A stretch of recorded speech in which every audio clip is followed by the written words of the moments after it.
Assalamualaikum warahmatullahi wabarakatuh. Terima kasih kerana menonton di channel Fazli Aziz. Hari ini sebab saya rasa saya banyak dapat soalan mengenai dengan macam mana nak pilih calon sebelum kahwin ni. So apa kriteria nak kena tengok. Saya rasa benda ni pun ramai yang bermain-main dalam fikiran ramai anak muda hari ini. So hari ini saya bersama dengan Ustaz Adenin daripada Tarbiyah Sentak. Sihat Ustaz? Alhamdulillah. Sebab apa kita cari orang muda, sudut pandang orang muda, dalam masa yang sama kita foundation dia, dasar dia adalah pandangan agama.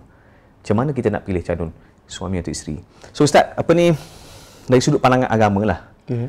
Bila nak memilih calon suami atau isteri, apa benda yang nak kena tengok terlebih dahulu Ustaz? Bismillah, terima kasih Bang Fazli. Nah. Idola ni, idola. Allahu akbar. Tak sangka dapat bertemu pada hari ini. Subhanallah. Buat video sekali pula tu. Terima kasih Ustaz sudi buat video dengan anak ni. Terima kasih sudi Allahu akbar. Alhamdulillah. Tapi menjawab soalan tu Bang. Apa kriteria yang kita perlu pilih sebenarnya? 4 benda lah. Ini anak rasa semua tahu.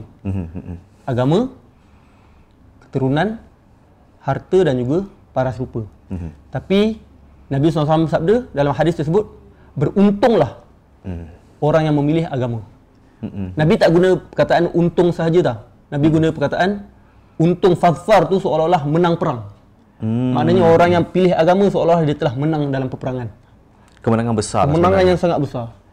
Tapi hari ni saya nampak punca kepada banyak masalah orang zaman sekarang ni dalam memilih jodoh ni, dia tak letakkan agama tu as dasar. Tapi dia letakkan cinta as dasar dia. Aku cinta engkau. Disebabkan aku cinta engkau, aku nak kahwin dengan engkau. Sedangkan Allah dah tunjukkan pada dia bahawa boleh jadi orang tu bukanlah orang yang baik sangat pun. Betul. Curang sini sana, tak jaga mata dan sebagainya. Maknanya masa bercinta pun dah nampak sebenarnya. Dah nampak dah. Tapi cinta punya pasal, tu orang kata cinta tu betul. Sebab tu dalam nak memilih ni, benda paling penting, jangan pilih atas dasar cinta. Cinta tu boleh jemu bila-bila je. Cinta boleh pudar, Boleh cinta pudar. boleh bertukar. Tapi pilihlah atas dasar takwa. Takwa itulah yang boleh menyelamatkan pelbagai masalah. Sebab Allah dah janji, wa may yattaqillah yaj'al lahu makhraja. Siapa yang bertakwa, Allah bagi jalan keluar bagi semua masalah. Wa yarzuqhu min haitsu la yahtasib, dan rezeki dari penjuru yang tak sangka. Macam tu. Cuma satu lagi Ustaz, sebab setengah-setengah orang ni dia kata macam ni, oh saya dah pilih yang semayang, saya dah pilih yang semayang jadi imam, tapi rupa-rupanya perangai teruk juga. So macam mana kita nak tahu yang ni orang ni betul-betul ada agama? Adakah ada agama ni hanya kita boleh tengok dari sudut semayang saja atau macam mana sebenarnya?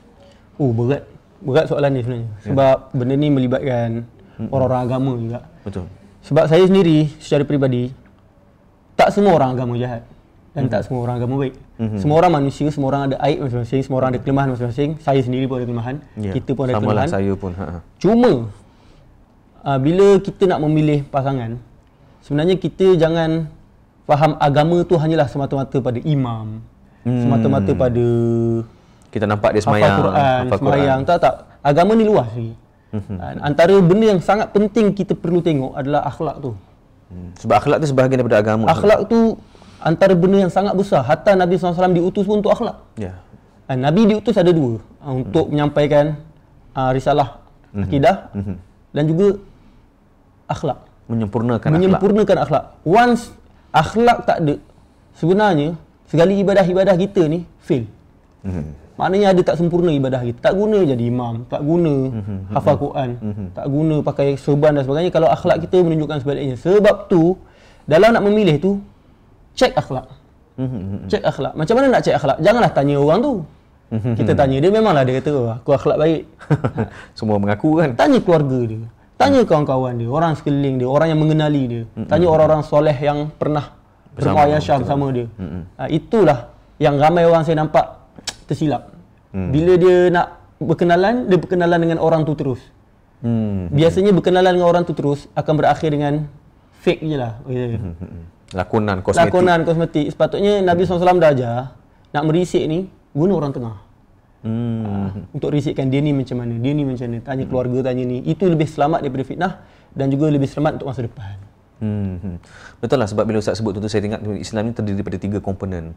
Yang pertama tauhid akidah, yang kedua syariat, fiqh dan sebagainya. Yang ketiga adalah akhlak. So bila kita sebut tentang agama ni sebenarnya dia bukan hanya 2 ni. Akhlak ni sebahagian daripada Islam tu sendiri. Jadi maknanya kalau kita sebut orang beragama adalah mereka yang ada ketiga-tiganya. Betul. Sebab kalau ada salah satu saja pun pincang juga. Betul. Kan? Ini Saya satu, Allah tapi tak semayang. Betul. Ini pun satu hal juga. Aku akhlak baik, Tapi tak solat pula. Tak solat pula, tak cukup juga. Solat, akhlak pula. Tak lepas, sebab tu kita kena masuk Islam ni secara udkhulu fi silmi kafah, keseluruhan. Siapa yang tak masuk Islam secara keseluruhan, sebenarnya Allah dah kata wala tatabi'u khutuwati syaitan. Dia telah ikut jejak langkah syaitan lah. Sebab itulah kita kena faham Islam sebagai cara hidup, bukan semata-mata ibadat, bukan semata-mata akhlak, bukan semata-mata pakaian, tapi menyeluruh. Terus ada Ustaz, setengah orang ni dia kata macam ni, memang dia tu adalah perangai buruk, adalah perangai buruk kan, tapi insya-Allah lepas kahwin berubah. Okey. Lepas kahwin berubah dengan harapan cinta tadi boleh mampu mengubah dia kan. So pandangan Ustaz macam mana? Pandangan kadang-kadang kita saya pernah dengar juga benda macam ni, orang kata tak apalah, biarlah aku kahwin dengan perempuan tak pakai tudung misalnya. Nanti lepas kahwin aku bimbing lah. Tak apalah dapat suami yang syok tengok video lucah, dan lepas kahwin nanti insya-Allah lah berubah lah kan. Sebenarnya kita tak boleh tahu masa depan. Betul. Benda tu dia berubah ke tak berubah tu masa depan. Kita kena menilai ikut keadaan semasa. Apa yang dibuat hari apa yang dibuat hari ini, saat ini. Sebab tu satu hal. Yang kedua, betul ke kita boleh bimbing dia? Sebenarnya nak bimbing pasangan ni secara peribadi lagi susah daripada nak bimbing kawan-kawan. Betul. Betul tak? Betul. Dia lagi banyak cabaran dia. Tak semudah yang disangka. Nak bimbing orang ni pun dah susah. Apatah lagi nak bimbing keluarga, nak bimbing family, lagi susah. Saya bagi contoh mudah. Ramai di kalangan kita yang dakwah hebat, tapi dengan adik-beradik sendiri kadang-kadang kita rasa awkward.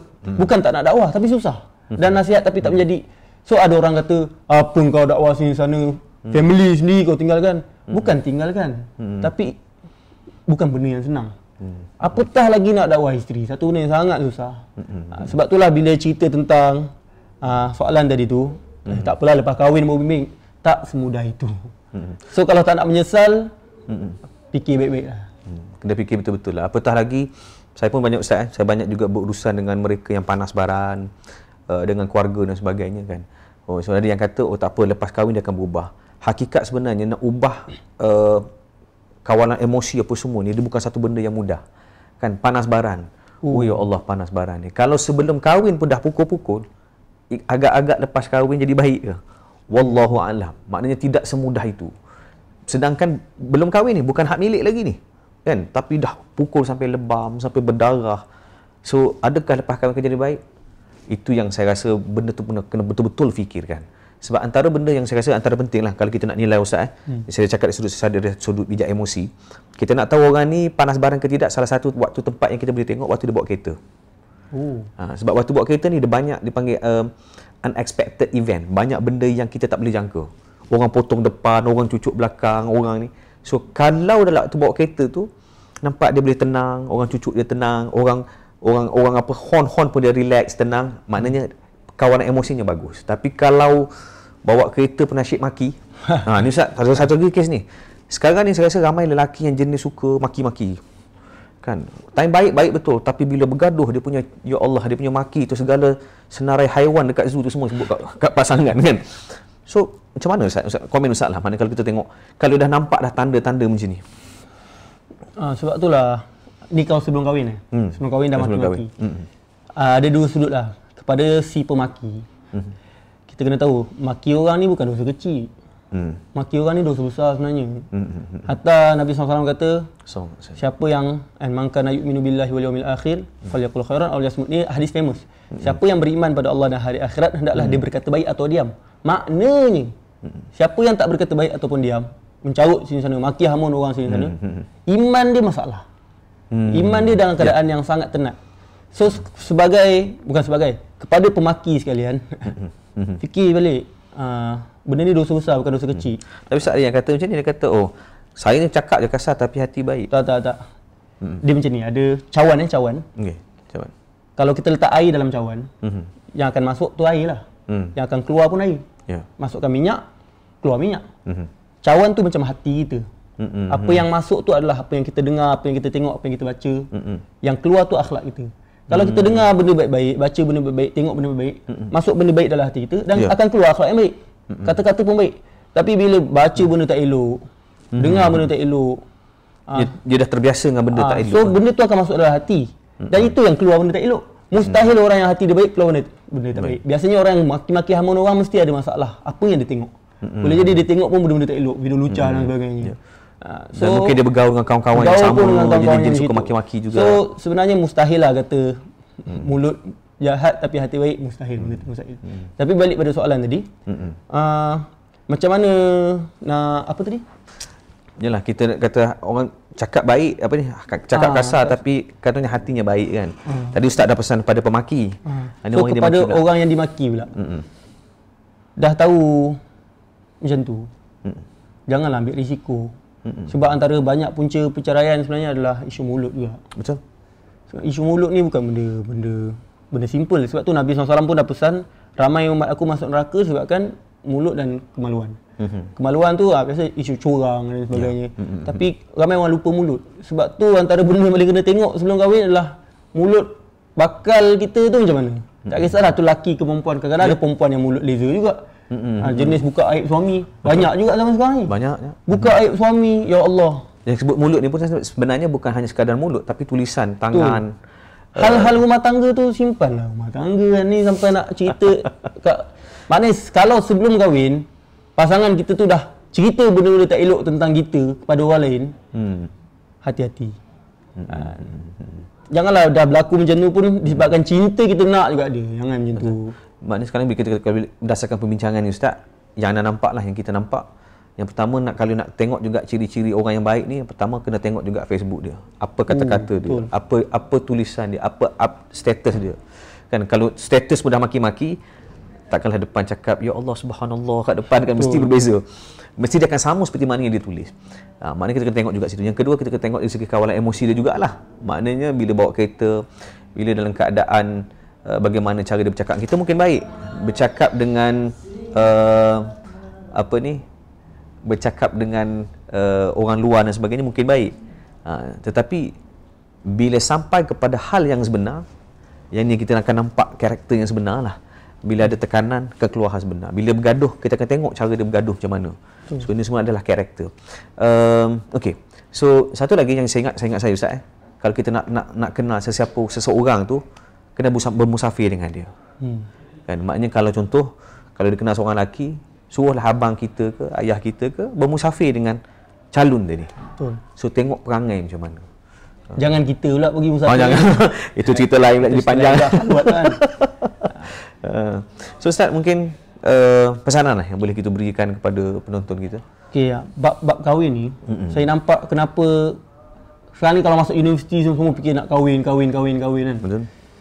Sebenarnya cuba fikir balik, kita nak kahwin sebab apa? Bagi saya antara faktor ramai rumah tangga tak kekal lama, konflik dan sebagainya, cerai, membuka aib satu sama lain sebab tujuan kahwin tu sendiri dah tak tepat. Di peringkat awal tadi. Di peringkat awal. Kadang-kadang saya tanya orang, kenapa kau nak kahwin?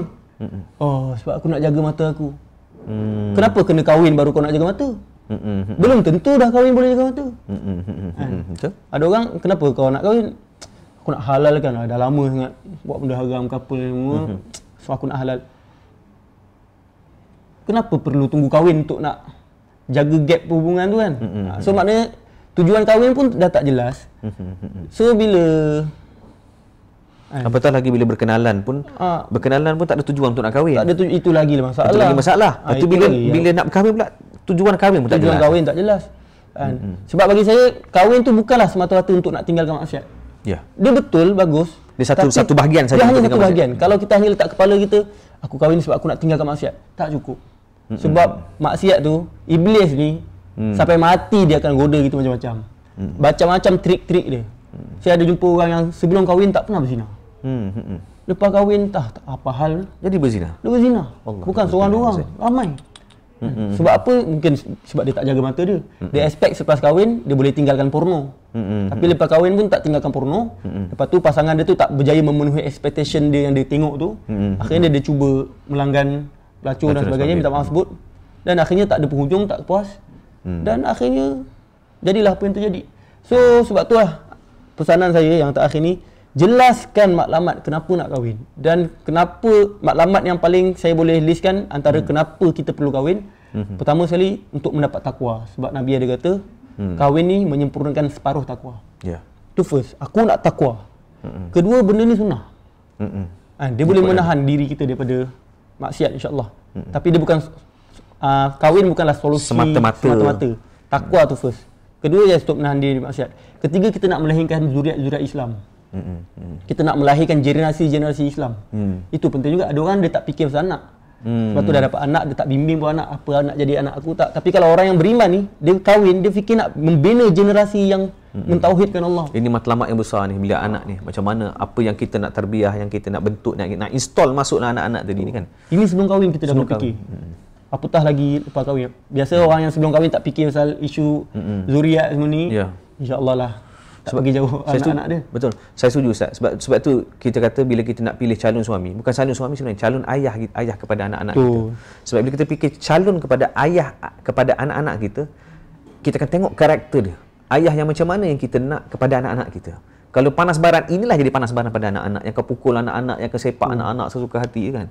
Na'udzubillah min zalik. Yang akan dera anak-anak. Yang mana anak-anak ni pula lepas dia tu apa akan berlaku? Dia akan jadi trauma, dia akan jadi dendam, depression. Apalagi anak ni pula bila besar dia pula jadi pembuli.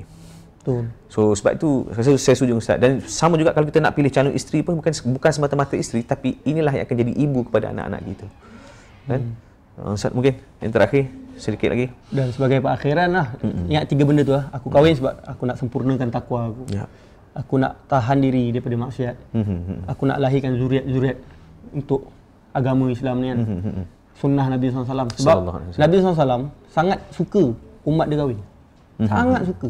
Hatta ada yang sahabat yang tak nak kahwin, Nabi tak mengaku umat. Yang mampu kahwin, hatta dah wajib kahwin, tapi dia tak nak kahwin. Orang macam ni Nabi kata bukan umat aku.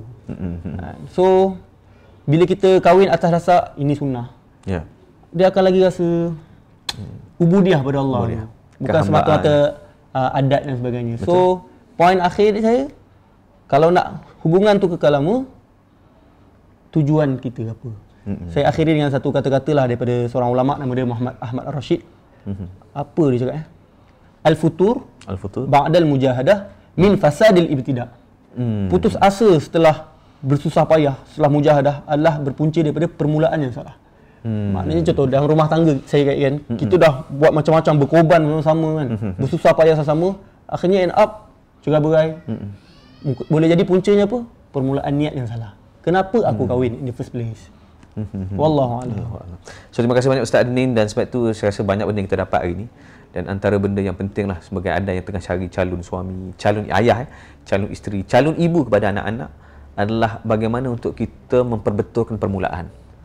Memperbetulkan permulaan, membetulkan niat, membetulkan tujuan kita, supaya bila kita kahwin nanti kita nak capai benda yang kita nak capai tadi. Takwa. Sebab itu orang bertakwa ni, walau apa saja ujian rumah tangga, sebab rumah tangga akan ada ujian. Tidak akan ada rumah tangga yang sempurna. Ya, contoh, dapat suami baik, isteri pula nakal. Isteri baik, suami curang. Kan? Suami baik, isteri baik, tak ada anak. Kan? So pelbagai ujian rumah tangga, tapi bila kita letak takwa sebagai tujuan, walau apa situasi, takwa jadi utama, maka insya-Allah kita akan sentiasa berpegang kepada benda yang kita berpegang takwa kita pada Allah Subhanahu Wa Taala. Kita buat apa yang Allah suruh, tinggal apa yang Allah larang. Kita laksanakan sunnah-sunnah Nabi. Jadi insya-Allah teman-teman sekalian, moga-moga apa yang kita kongsikan dapat manfaat. Insya-Allah. Dan insya-Allah nanti kita ada lagi sesi-sesi seterusnya bersama dengan Ustaz Adnin insya-Allah. Terima kasih. Assalamualaikum. Assalamualaikum warahmatullahi